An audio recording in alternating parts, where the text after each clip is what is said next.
నమస్కారం, welcome to I dream. నేను మీ ఝాన్సీ. అయితే ప్రస్తుతం మనతో ప్రముఖ వాస్తు జ్యోతిష్య నిపుణులు, గాయత్రి అమ్మవారి ఉపాసకులు, బ్రహ్మశ్రీ దైవజ్ఞ వీరాపురం సుబ్రహ్మణ్య శాస్త్రి గారు ఉన్నారు. ఈరోజు కొన్ని మంచి విషయాలు ఆయన అడిగి తెలుసుకుందాం. నమస్కారం గురుగారు. శుభాశీస్సులండి. గురుగారు, చాలా మంది ఇప్పుడు గాయత్రి మంత్ర ఉచ్చారణ ప్రాముఖ్యత ఏంటో తెలుసుకుంటున్నారు. కాకపోతే చాలా మందిలో ఉన్న సందేహం ఏంటంటే, ఉచ్చారణ చేసేటప్పుడు మనం తప్పుగా ఉచ్చరిస్తే ఏమైనా దోషాలు కలుగుతాయా, అసలు కరెక్ట్ గా గాయత్రి మంత్ర పఠనం చేయాలంటే ఏ టైంలో చేస్తే మంచిది, ఎలాంటి ఫలితాలు కలుగుతాయని అందరికీ సందేహాలు ఉన్నాయి. ఈ రోజు మాకు గాయత్రి మంత్రం ఉచ్చారణ ఎలా చేయాలి, ఏ టైంలో మంచిది చేస్తే మంచిదో, ఆ గాయత్రి మంత్ర ఉచ్చారణ వల్ల కలిగే లాభాలు ఏంటో తెలియజేయండి. మీరు చాలా మంచి విషయం అడిగారు. ఇది మూలమైంది, ఈ విశ్వానికే మూలమైనటువంటిది. ఒక మాట చెప్పాలంటే ఈ విశ్వంలో ఈ మంత్రమే జీవము, చలనము. ఏమిటి? జీవము, చలనం, కదలికలు. కదలికలు అనగా ఏంటంటే గాలి ద్వారా కదా ఏదైనా కదలికలు అని కొంతమంది అనుకుంటారు. ఆ గాలికైనా సరే ఏ టు జెడ్ అన్నిటికీ ప్రాణము, జీవము, కదలికలు ఈ మంత్రం. అయితే ఈ గాయత్రి మంత్రం అనేది మనము ఒక విగ్రహాన్ని ప్రతిష్ఠ చేస్తే ఆ విగ్రహానికి పండితుడు అనగా అయ్యగారు ఆయన ప్రాణప్రతిష్ఠ చేస్తాడు. ఆ ప్రాణప్రతిష్ఠ చేసేటప్పుడు 10 మంది వినకుండా ఒక వస్త్రాన్ని అడ్డపెట్టుకొని ఆ విగ్రహానికి ఆ యొక్క మంత్ర ఉచ్చారణ చేస్తాడు. ప్రాణప్రతిష్ఠ మంత్రం. ఈ ప్రాణప్రతిష్ఠ అనేది ఆయన ఆ మంత్ర ఉచ్చారణ అనేది వాస్తవంగా చెప్పాలంటే గాయత్రి మంత్రం అన్నదే ప్రాణప్రతిష్ఠ. ఆ విగ్రహానికి జీవం వస్తుంది. గాయత్రి మంత్ర పఠనం వల్ల ఆ విగ్రహానికి జీవం వస్తుంది. చూసే వాళ్ళందరికీ రాతి విగ్రహం, కానీ అందులో ప్రాణం అనేది ఉంది, జీవం అనేది ఉంది. ఆ ప్రాణము, ఆ జీవము, ఆ కదలికలు అనేది ఉండడం వల్లనే ఆ గుడిలో శక్తి అనేది ఉద్భవిస్తుంది. పాజిటివ్ వైబ్రేషన్ అనేది ప్రజ్వలిస్తూ ఉంటుంది. అంటే ఒక చీకటిలో దీపాన్ని మనము వెలిగిస్తే ఆ దీపకాంతి ఎక్కడి నుంచి చూసినా కనపడుతుందో, అలాగే ఆ విగ్రహంలో ఉన్నటువంటి జీవం అనేది ఆ ఊరికి, ఆ గ్రామానికి, చుట్టుపక్కల గ్రామాలకి, నగరానికి, దేశానికి కూడా పేరుని, ప్రఖ్యాతుల్ని తీసుకొచ్చేస్తుంది. అంటే పలానా గుడిలో మనం పోయి ఆ గుడిలో మొక్కుకుంటే మనం కోరుకుంటే మన కోరిక నెరవేరుతుంది, మనం అనుకున్న పని జరుగుతుంది, సంతానం లేని వాళ్ళకి అక్కడ పోయి మొక్కుంటే సంతానం కలుగుతారు అని చెప్పేసి ఒక్కొక్క విశేషమైనటువంటి పేరు ప్రఖ్యాతుల్ని గడిస్తుంది ఆ దేవాలయం.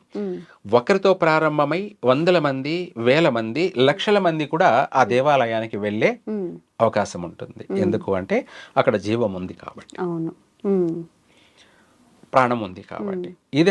ఇదే కాకుండా మనము మనిషియే కాకుండా ప్రతి ప్రాణికి కూడా కడుపులో కొన్ని మాసాల వరకే బొమ్మగా ఉంటుంది. ఈ ప్రాణం అనేది, జీవం అనేది గాయత్రీదేవి ఆ బొమ్మకి ప్రాణం పోస్తే ఆ బొమ్మ కాస్త జీవం పోసుకొని కడుపులో కదిలి కదిలి కదిలి ఆ తర్వాత డెలివరీ అవుతుంది. అయితే ఇక్కడ ప్రతిదానికి ప్రాణము, జీవము, మూలము గాయత్రి మంత్రం. ఒక మాటలో చెప్పాలంటే ఏ టు జెడ్, గాయత్రి మంత్ర పఠనం. అయితే ఈ మంత్ర పఠనాన్ని అందరూ పఠించవచ్చా, పఠించకూడదా అనేది సందేహం. అయితే మనము ఉచ్చరించే విధానము ఎవరైనా సరే కరెక్ట్గా ఉచ్చరించినప్పుడు లోపం లేకుండా, శబ్దధ్వనిలో కూడా లోపం లేకుండా, ఉచ్చారణ లోపం లేకుండా ఎవరైనా పఠించవచ్చు. మనము వీళ్ళే పఠించాలి, వీళ్ళు పఠించకూడదు అన్నామంటే అది తప్పు. ఎందుకంటే ప్రాణం అనేది అందరికీ ఉంది. ఆ ప్రాణం ఉన్న వాళ్ళు ప్రతి ఒక్కరూ గాయత్రినే. ఎందుకంటే గాయత్రినే ప్రాణం, ప్రాణమే గాయత్రి అమ్మవారు. ఇక్కడ మనం ఏంటంటే చాలా మంది లేడీస్ పఠించకూడదు అని చెప్పడం జరుగుతూ ఉంటుంది. ఇక్కడ ఏమీ లేవు. అవి వాళ్ళ పర్సనల్ వ్యక్తిగత ఆలోచనలు. ఎవరైనా పఠించవచ్చు. ఈ మంత్రాన్ని మనం పఠించేటప్పుడు కంపల్సరిగా మనము వాక్కు శుద్ధి అంటారు కదా, మనం నోరు శుభ్రత ఉండాలి, శారీరక శుభ్రత ఉండాలి. రెండోది మనసు కూడా కల్మషం లేకుండా శుభ్రంగా ఉండాలి, ప్రశాంతంగా ఉండాలి. ప్రశాంతంగా ఉంటూ మన నడవడిక, మన ఆచారాలను కూడా కొంతవరకు వీలైనంత వరకు క్రమశిక్షణ ఉండాలి, క్రమశిక్షణ ఉండాలి. ఇందులో యజ్ఞోపవీతం ఉన్న వాళ్ళు కంపల్సరిగా వాళ్ళు క్రమశిక్షణగానే ఉంటారు వీలైనంత వరకు కూడా. సంధ్యావందనం, వాళ్ళ నియమనిష్టలు, మడి ఆచారాలు, ఇవన్నీ కూడా చాలా వరకు వీలైనంత వరకు ఇది వరకు చాలా బాగా పద్ధతి పర్ఫెక్ట్గా ఉండేవాళ్లే. కానీ ఇప్పుడు రాను రాను కాలానుగుణంగా కొన్ని వదిలిపెట్టేశారు. అది ఏది ఏమైనా కానీ ఈ మంత్రం అనేది మనకు సర్వశక్తిని ప్రసాదిస్తుంది, సర్వశక్తిని ప్రసాదిస్తుంది. మనము ఇష్టమైన ఫుడ్ తిన్నామంటే శరీరానికి ఎనర్జీ, శక్తి వస్తుంది. శరీరానికి కొంతసేపు అనగా ఎనర్జీ ఉంటుంది. కానీ ఈ మంత్రం పఠించడం వల్ల జీవితాంతం ఎనర్జీ ఏర్పడుతూ ఉంటుంది. జీవితాంతం ఎనర్జీ ఏర్పడుతుంటుంది, శక్తి వస్తూ ఉంటుంది. మనకు ఈ మంత్రాన్ని మనం గాయత్రి మంత్రం అని చెప్పేసి మనము అందరికీ తెలిసిన మంత్రాలే, అందరికీ ప్రాణవాయు మంత్రం ఎన్నో ఉన్నాయి. అయితే మనకు ముందుగా మన యొక్క కష్టాలు వైదొలిగిపోవడానికి, మన ఆర్థిక పరంగా మనకు కలిసి రావడానికి, ముఖ్యంగా చెప్పాలంటే మన వంశము అభివృద్ధి చెందడానికి, ఇంకా అనేక రకాలుగా అనేక విధాలుగా మనము ఈ మంత్ర పఠనం వల్ల, అంటే సర్ప గాయత్రి మంత్రం అనేది ముఖ్యంగా పఠించాలి. సర్ప గాయత్రి మంత్రం గురుగారు, మామూలుగా మంత్రం అంటే ఒక గురువుగారి దగ్గర తీసుకొని మాత్రమే ఉచ్చరించాలి, అప్పుడే దానికి శక్తి ఉంటుంది అంటారు. మరి గాయత్రి మంత్ర విషయంలో కూడా ఆ నియమం వర్తిస్తుందా? ఎవరికైనా కానీ గురువు ద్వారానే తీసుకోవాలి. ఎందుకంటే మనం స్వతహాగా తీసుకోవడం కన్నా కూడా గురువు దగ్గర నుంచి తీసుకున్నట్టయితే ఆయన దగ్గర ఆ మంత్రాన్ని మనము స్వీకరించేటప్పుడు దానికి కొన్ని నియమాలు ఉంటాయి, ఆచారాలు, ఇవన్నీ కూడా పాటించమని చెప్పి ఆయన సలహా ఇస్తాడు. అవి ఎందుకోసం అంటే మన కోసం, మనము కట్టుబాటుగా జీవించడానికి కూడా, మనకు మంచి మార్గాన్ని నడవడానికి కూడా ఆయన ఉపదేశిస్తాడు. అంతేకాకుండా ఆయన కూడా అన్ని విధాల కఠోరంగా క్రమశిక్షణతో ఉండి ఆయన మంత్రాన్ని తెలియచేస్తాడు. కాబట్టి రెండు విధాలు కూడా ఏది ఏమైనా క్రమశిక్షణ అనేది ముఖ్యం.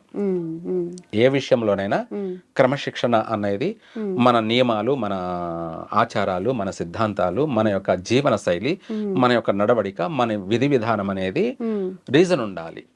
ఎవరు చెప్పినా ఇదే చెప్తారు. స్కూల్లో టీచర్ అంటే మనం ఇప్పుడు స్కూల్, అవి పూర్వం ఈ యొక్క వేదాలే అప్పుడు స్కూల్. అప్పుడు గురువులే ఇవన్నీ కూడా బోధించేవాళ్ళు. ఇప్పుడు వాటిని రాను రాను మన మోటివేషన్ చేసుకున్నాం, అంటే స్కూళ్ళగా మనం ఏర్పాటు చేసుకున్నాం. అప్పుడు ఈ పండితులే, గురువులే ఆ పిల్లలకి అందరికీ కూడా విద్యాబోధన చేసేవాళ్ళు. అన్నీ కూడా ఆ విద్యాబోధనలు ఏంటంటే ముందు స్పిరిచువల్గా వాళ్ళకి అన్నిటినీ కూడా తెలియచేసేవాళ్ళు. అంటే మనిషి ఏ విధంగా నడుచుకోవాలి, ఏ విధంగా నడుచుకోకూడదు, మంచి ఏది, చెడు ఏది అనేటివి అన్నీ కూడా వాళ్ళు ముందుగా నేర్పించేవాళ్ళు. ఇంకా కూడా మనుషులను చదవడం నేర్పించేవాళ్ళు. అంటే ఒక మనిషిని చెడు చేస్తున్న వాడిని ఆదర్శంగా తీసుకొని చూపిస్తారు. ఇలా చేస్తే అది లోకానికి విరుద్ధము, వాళ్ళని చెడ్డవాళ్ళు అంటారు, మీరు అలా నడుచుకోకూడదు అని చెప్తారు. అలాగే మంచివాడిని కూడా ఆదర్శంగా తీసుకుంటారు, మంచివాడిని కూడా ఆదర్శంగా తీసుకుంటారు. ఈయన మంచి చేశాడు, 10 మందికి లోక కళ్యాణం చేశాడు, చీమకు కూడా హాని చేయనివాడు అని చెప్పేసి ఆయనను మీరు పరిగణలోకి తీసుకోవాలి అని చెప్పేసి వాళ్ళు ఇవన్నీ కూడా సాక్ష్యాలుగా నిర్ధారణ చేస్తూ వాళ్లకు జీవన విధి విధానాలన్నీ కూడా తెలియచేసేవాడు. సరే, ఇప్పుడు అవన్నీ పక్కన పెట్టేస్తే మనకు మంత్రం అనేది మన అభివృద్ధి కోసం, ఏదేమైనా ఎవరికైనా కానీ అభివృద్ధి అనేది జరగాలి. అభివృద్ధి జరిగినప్పుడే వాళ్లకు ఆధ్యాత్మికంగా కూడా ఆలోచన పెరుగుతుంది. ఎందుకంటే ఒక్కొక్క మనిషి నడవడిక ఒక్కొక్క రకం. ఏది ఏమైనా ప్రతి ఒక్కరికి అభివృద్ధి అనేది కావాలి. అవును, తప్పనిసరిగా కావాలి. ఆర్థిక పరంగా ముఖ్యంగా మరీను. అవును. ఆర్థిక పరంగా ముఖ్యంగా అభివృద్ధి అనేది కావాలి. అయితే సర్ప గాయత్రి మంత్రం అనేసి మనకు ఇది అత్యంత ముఖ్యమైనటువంటి మంత్రమే. ఈ మంత్రాన్ని ప్రతి ఒక్కరు కూడా పఠించవచ్చు. దేనికంటే ఆర్థిక పరంగా అభివృద్ధి చెందడం కోసం. ఇటు గాయత్రి, అటు సర్ప మంత్రం. ఎన్నో మంత్రాలు ఉంటాయి, కానీ ఈజీగా అర్థమయ్యే మంత్రం చెప్పడం బెటర్. ఎందుకంటే చాలా పెద్ద మంత్రాన్ని మనం చెప్పడం అందరూ పఠించలేరు. అందుకనేసి మనము ఆర్థికంగా బాగుండాలి, అటు సర్పదోషాలున్నా, పితృదోషాలున్నా, ఎటువంటి దోషాలున్నా కూడా, నరదృష్టి దోషమున్నా కూడా వైదొలిగిపోవాలి, గ్రహ దృష్టి దోషమున్నా వైదొలిగిపోతుంది. అలాగే గాయత్రి మంత్రం ఉండడం వల్ల మనకు లక్ష్మీ యోగం కలుగుతుంది. లక్ష్మీ యోగం కలుగుతుంది. ఆ మంత్రమే ఓం కర్కోటకాయ విద్మహే మమ ఐశ్వర్యప్రదాయ ధీమహి తన్నో సర్వ విషదృష్టి ప్రచోదయాత్ స్వాహ. ఇక్కడ ప్రచోదయాత్ అన్న చాలు. ఓం కర్కోటకాయ విద్మహే మమ ఐశ్వర్యప్రదాయ ధీమహి తన్నో సర్వ విషదృష్టి ప్రచోదయాత్. ఇక్కడ గాయత్రి సర్పమంత్రం. సర్పం అంటే మామూలుగా సర్పమే అనుకుంటారు. అనంతుడు అనంత లక్ష్మి యోగం కలగాలంటే ఈ మంత్రం విశేషమైనటువంటి మంత్రం. ప్రతి ఒక్కరికి కావాల్సింది ఆర్థికమైనటువంటి యోగం. అందులోనూ అమ్మవారి యొక్క గాయత్రి కూడుకొని సర్ప అనుగ్రహం. మొత్తం మీద ఓవరాల్ గా చెప్పాలంటే అనంత లక్ష్మి యోగం. అనంత లక్ష్మీ యోగం. యోగం ఎప్పుడు పఠించాలి గురువుగారు ఈ మంత్రాన్ని? మనము సూర్యోదయానికి ముందు పఠించినట్టయితే తప్పకుండా ఫలిస్తుంది. లేదా సంధ్యా సమయం. సంధ్యా సమయము అనగా సాయంత్రం అనేది పగలు వెళ్ళిపోతూ చీకటి వచ్చే సంధి కాలం అంటారు, లేదా సాయంకాలము అంటారు, ముడి సంధ్యాల అంటారు. ఈ సమయంలో రెండు ముడి పడేటప్పుడు లక్ష్మీదేవి ప్రత్యక్షంగా ఆమె సంచారం చేస్తూ ఉంటుంది. దాన్నే దైవ సంచార సమయం అంటారు. ఆ సమయాన్ని దైవ సంచార సమయము, లక్ష్మీ సంచార సమయము.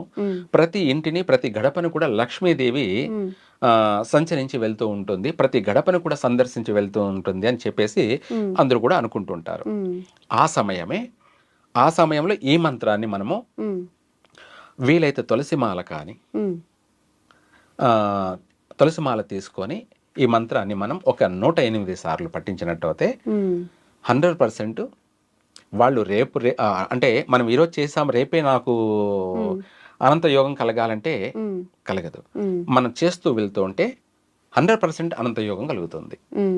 మనము చేసేదాన్ని బట్టి పోను ఏదో ఒక రూపంలో మనకు అనేక రకాలుగా కలిసి రావడం అనేది ప్రారంభమవుతుంది. మనము తొందరగా కూడా ఆర్థిక పరంగా అభివృద్ధి చెందడం జరుగుతుంది. కొంత అంటే కొన్ని సంవత్సరాల కల్లా చెప్పలేనంత ధనవంతుడయ్యే అవకాశము ఉంది. మనం ఈరోజు చేసి రేపు రాత్రికే మనము కోటీశ్వరులం కావాలంటే కాలేరు. కానీ 100% చేసిన ఫలితాన్ని బట్టి మనం సంవత్సరం అంతా చదివితే కదా లాస్ట్లో ఎగ్జామ్లో పాస్ అయ్యామా ఫెయిల్ అయ్యామా అనేది తెలుస్తుంది. అలాగే మన మంత్రం కూడా చేసిన దానికి ప్రతిఫలం కింద సమయం పడుతుంది, కానీ రావడం అయితే 100% వస్తుంది. అయితే గురుగారు మీరు చెప్పినట్టుగా సర్పగాయత్రి మంత్రాన్ని పఠనం చేసేప్పుడు ఇప్పుడు ఆహారపు నియమాలు కానివ్వండి, లేకపోతే స్త్రీలకు ప్రత్యేక సమయాలు ఉంటాయి, ఆ టైంలో ఉచ్చరించవచ్చా? ఒకవేళ అలాంటి నియమాలు ఉంటే ఎప్పుడు ఏ టైంలో మనం మరి ఫర్దర్ గా కంటిన్యూ చేయొచ్చు అంటారు? మంచి మాటే. వాస్తవంగా చెప్పాలంటే ఈ మంత్రం పఠించే వాళ్ళు సూర్యోదయానికి ముందు అన్నాం కాబట్టి వాళ్ళు ఎలాగో స్నానం చేసి పఠిస్తారు. కంపల్సరిగా తల స్నానం ఆచరించి ఈ మంత్రాన్ని పఠించాలి. ఉదయం, సాయంత్రం అయినా సరే మళ్ళీ వీలు చూసుకొని మన నడుచుకున్న విధానాన్ని బట్టి, మన ప్రవర్తించిన విధానాన్ని బట్టి మళ్ళీ తలస్నానం ఆచరించే ఈ మంత్రాన్ని పఠించాలి. తలస్నానం చేయకుండా ఈ మంత్రాన్ని పఠించకూడదు. రెండోది, మీరు ఇందాక అన్నట్టుగా మాంసాహారం తినేవాళ్ళు ఈ మంత్రాన్ని పఠించవచ్చా అంటే వాస్తవంగా పఠించకూడదు. వాస్తవంగా పఠించకూడదు. ఒకవేళ పఠించాలి అనుకుంటే వాళ్ళు మాంసాహారాన్ని తినకూడదు. అది ఏమిటి, ఎప్పటి వరకు అంటే ఇందాక మనం అనుకున్నాం ఏమని, 108 మంత్ర జపం చేయాలి. ఆ మంత్ర జపం చేయాలి అనుకుంటే ఎన్ని రోజులు చేయాలనుకున్నారు అన్ని రోజులు మాంసాహారాన్ని ముట్టుకోకూడదు. ఓకే, మనం ఎన్ని రోజులైతే పఠిస్తామో అన్ని రోజుల వరకు ముట్టుకోకూడదు, పాటించాల్సిందే. మనం అన్ని రోజులు అంటే ఇప్పుడు దీక్ష అంటాం కదా, ఆ దీక్షలాగే ఈ మంత్రాన్ని కూడా అన్ని రోజుల వరకు కూడా మనము తినకూడదు. గురుగారు, ఇప్పుడు అందరికి వచ్చే సందేహం ఏంటంటే, ఇప్పుడు కొంతమంది చెప్తున్నారు అంటే ఆహారపు అలవాట్లు ఎవరి వాళ్ళకి ఉంటాయి, నాన్ వెజ్ తీసుకున్నా కానీ తలస్నానం చేయడం, ఆ నెక్స్ట్ డే పఠించుకోవచ్చు అని చెప్తున్నారు. అలాంటి వెసులుబాటు ఏమైనా ఉందా ఈ మంత్ర జపం? అట్లా ఏమి ఉండదండి, అలా ఏముండదు. వాస్తవంగా మీరు అన్నట్టుగా మనము ఇన్ని రోజులు ఈ మంత్రాన్ని పఠించాలి అనే ఒక నిర్ణయించుకున్నప్పుడు అన్ని రోజులు కండిషన్ ఉండాల్సిందే, క్రమశిక్షణ ఉండాల్సిందే. క్రమశిక్షణగా మనం ఒక 9 రోజులు, 11 రోజులు, లేకపోతే 27 రోజులు, 41 రోజు, లేదా 108 రోజులు అనుకున్నాం కాబట్టి అన్ని రోజులు క్రమశిక్షణగా పాటించాల్సిందే. మనము తినకూడదు, మనము చేయకూడదు, అలాగే మనం చేసి పెట్టకూడదు. వాస్తవంగా లేదు అనుకున్నప్పుడు మంత్రాన్ని చేయడం ఆపేయాలి. అది కూడా ప్రారంభమే చేయకూడదు. చేసేటప్పటికి కంపల్సరిగా మనము ఎన్ని రోజులు అయితే చేద్దాం అనుకున్నామో అన్ని రోజులు కంపల్సరిగా ఎటువంటి ఇంట్లో నాన్ వెజ్ చేయకూడదు. రెండోది, మన నడవడికి కూడా, మన మాట తీరు కూడా అతిగా ప్రవర్తించకూడదు. వీలైనంత వరకు మౌనంగా ఉండడం, అంటే అవసరాన్ని బట్టి మాట్లాడడం, మితంగా మాట్లాడడం, మితంగా భోజించడం మంచిది. అలాగే ప్రతిదీ కూడా కండిషన్ ఉండడం మంచిది. అంతేకాకుండా మనము జీవితాంతం తినకూడదా అని అంటే దానికి భయపడాల్సిన అవసరం లేదు. ఎందుకు అంటే మనం ఎన్ని రోజులు అయితే చేయాలనుకున్నాం అన్ని రోజులు చేసిన తర్వాత మళ్ళీ వాళ్ళ ఇష్టం, అది వాళ్ళ ఇష్టం. తినే వాళ్ళకి, అందరికి కాదు, అందరికి కాదు, తినే వాళ్ళకి, తినాలని అనుకునే వాళ్ళకి మంత్ర పఠనం అనేది ఇన్ని రోజులు మనం కండిషన్ పెట్టుకున్నాం కాబట్టి అన్ని రోజులు అయిపోయిన తర్వాత వాళ్ళ అభిప్రాయం. తినమని మనం చెప్పడం కూడా కరెక్ట్ కాదు. రెండోది, తినొద్దు అని చెప్పడానికి, ఎందుకంటే తినే వాళ్ళని తినొద్దు అంటే మనం ఏం చేస్తాం? అలాంటప్పుడు మంత్రం పఠించకపోవడం మంచిది. లేదు, మంత్రం ఎట్ట తిరిగి పఠించాలి, నేను బాగుపడాలి, మేము మా కుటుంబం చక్కగా అభివృద్ధి చెందాలి కదా అని అనుకుంటే మనం ఇన్ని రోజులు అనుకున్నట్టుగా కండిషన్ ప్రకారంగా వాళ్ళు ఆ మంత్ర పఠనం అంతవరకు కూడా ఎటువంటి అపచారాలు చేయకుండా పఠించి వాళ్ళు అనుకున్న పనులు నెరవేర్చుకొని తర్వాత కావాలంటే తినచ్చు. అంతే తప్ప మంత్రం అనేది ముఖ్యమైనది. ఎందుకంటే మనము మన కుటుంబం బాగుంటేనే కదా తర్వాత జీవితాంతం తినచ్చు కావాలంటే. ముందు మనం బాగుపడేదానికి మార్గం చూసుకోవాలి. మనం బాగుపడుతూ మనతో పాటు 10 మందిని బాగుపడేలాగా చూసుకోవాలి. ఇది ప్రతి ఒక్కరి కర్తవ్యం. గురుగారు, అయితే ఇంతకు ముందు మన పెద్దలు పొలంలో పనిచేసేటప్పుడు కానీ అప్పుడు ఏదైనా సర్పాన్ని చంపడం వల్ల సర్పదోషాలు కానీ శాపాలు కానీ కలుగుతాయి అంటారు. ఇప్పటికీ కూడా చాలా మంది మ్యారేజ్ విషయం లేట్ అవుతున్నా, ఒకవేళ పిల్లలు పుట్టకుండా ఉన్న వాళ్ళు సర్పదోషాలను ఎదుర్కొంటున్నారని చాలా మంది చెప్తూ ఉంటారు. మరి అసలు ఈ సర్పదోషాలు కానీ సర్పశాపాలు కానీ మనకి ఎందుకు వస్తాయి? ఒకవేళ మనకి ఆ శాపం ఉన్నట్టయితే మనం బయట ఎలా పడవచ్చు? ఏదైనా నియమాలు కానీ పూజలు కానీ చేసుకొని ఎలా బయటికి రావచ్చు? చాలా మంచి విషయమే. ఎందుకంటే సర్పము అన్నది కాలము. ఏమిటి? కాలము జరుగుతున్నది. ఇక్కడ సర్పంలో మనకు సర్పశాపము, సర్పదోషము, కాలసర్పదోషము, లేదా అనంతనాగ దోషము, సవ్యకాల సర్పదోషము, అపసవ్యకాల సర్పదోషము, అనంత కాల సర్పదోషము, చాలా ఎన్నో ఉన్నాయి. మహాపద్మ కాల సర్పదోషము, ఇలా చెప్పుకుంటూ పోతుంటే చాలా ఉంటాయి. అయితే వీటి అన్నిట్లేకల్లా అతి భయంకరమైనది ఏమిటి అంటే సర్పశాపము. సర్పశాపము అనేది ఏంటంటే పితృశాపము, మాతృశాపము అనేది అన్నీ కూడా ఎన్ని కలిపితే ఈ సర్పశాపం. అయితే పితృశాపము అనేది ఎందుకు వస్తుంది అనే విషయానికి వస్తే, మనము ఈ జన్మలోనే అనుకుందాం, మన తల్లిదండ్రులని మనము చూడకపోగా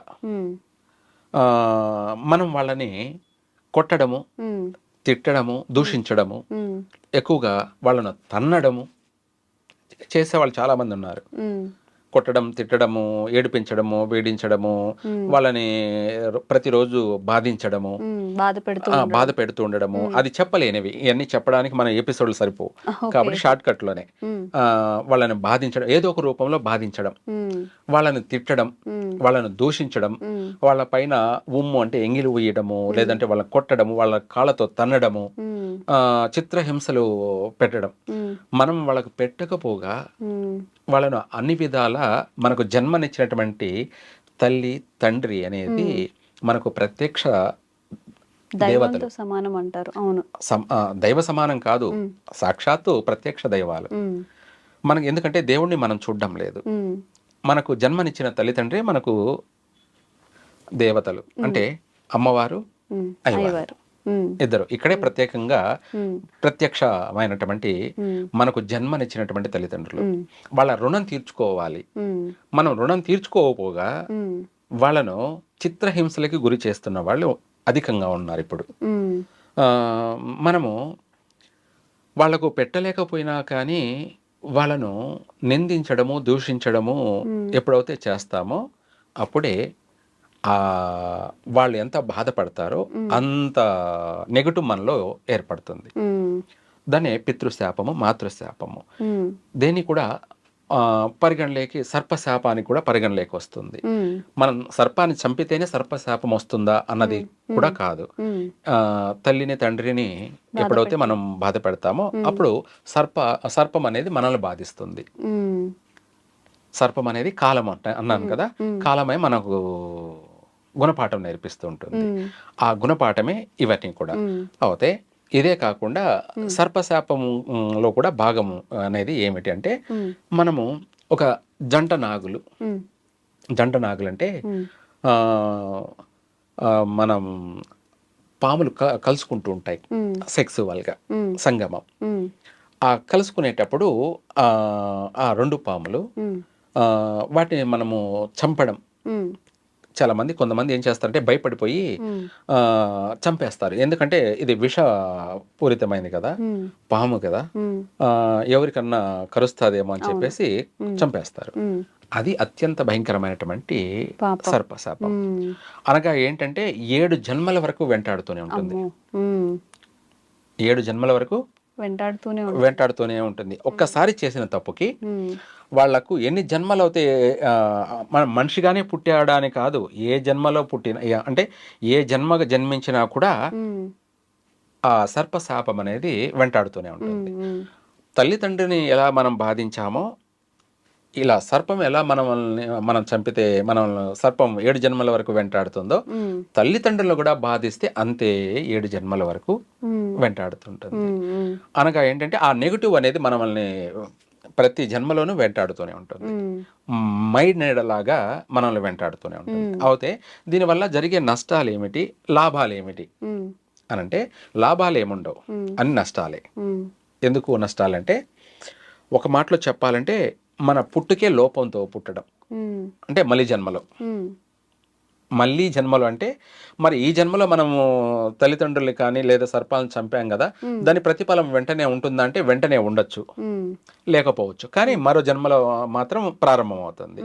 అయితే ఈ జన్మలో ప్రస్తుతం ఏమిటి మనం ఇప్పుడు చేసాము అంటే వెంటనే జరిగే అవకాశం కూడా ఉన్నాయి.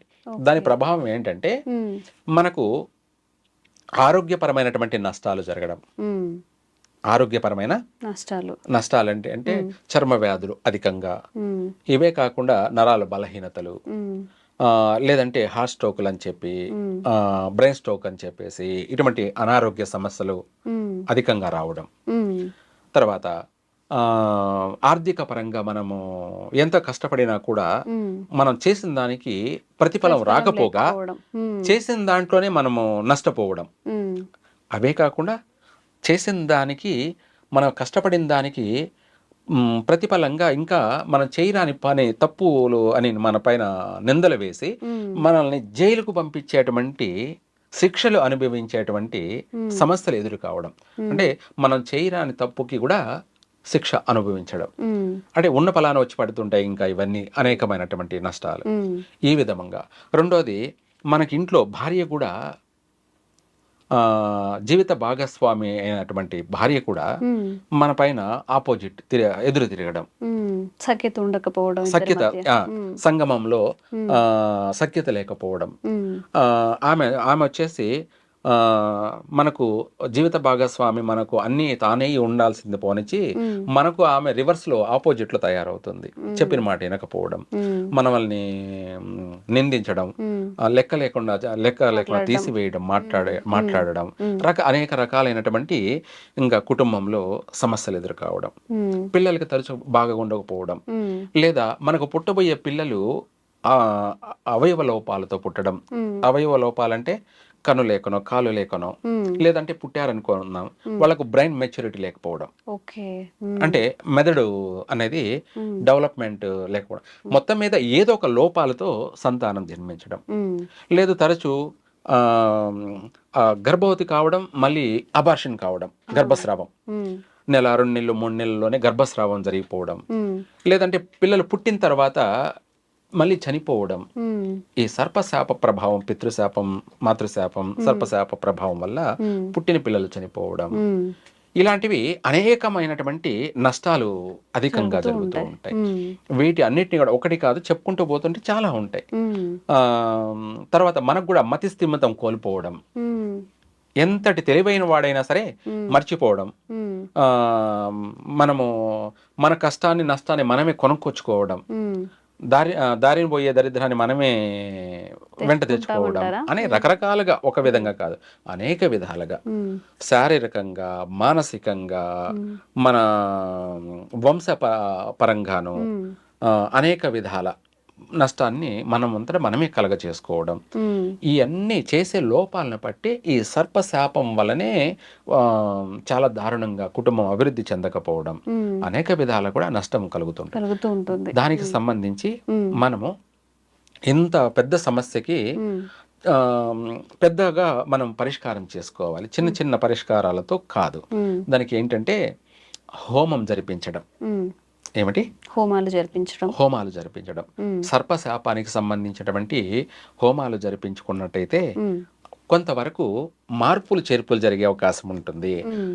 ఆ చేసిన పూజాఫలం వల్ల మన ఒక ఆర్థిక పరంగా అభివృద్ధి చెందడం, మనం చేసే పనులన్నీ చక్కగా కలిసి రావడం, మనకు పుట్టబోయేటువంటి సంతానం కూడా మంచి ఆరోగ్యవంతులుగాను, ఆయుష్వంతులుగాను, మంచి మెచ్యూరిటీ కలిగినటువంటి అభివృద్ధి సంతానం కలగడము, మన వంశానికి కీర్తి ప్రతిష్టలు, పేరు ప్రఖ్యాతులు సంపాదించుకొచ్చేటువంటి మంచి సంతాన వృద్ధి కలగడము, మనం ఆర్థిక పరంగా కూడా అభివృద్ధి చెందడము, భార్యాభర్తల మధ్య మంచి సంబంధము, మంచి సఖ్యత, మంచి యొక్క అనుబంధము, ఒకరి పట్ల ఒకరికి ప్రేమ అభిమానాలు మెండుగా కలిసి ఒక ఆనందమైనటువంటి సంసార జీవితం అనేది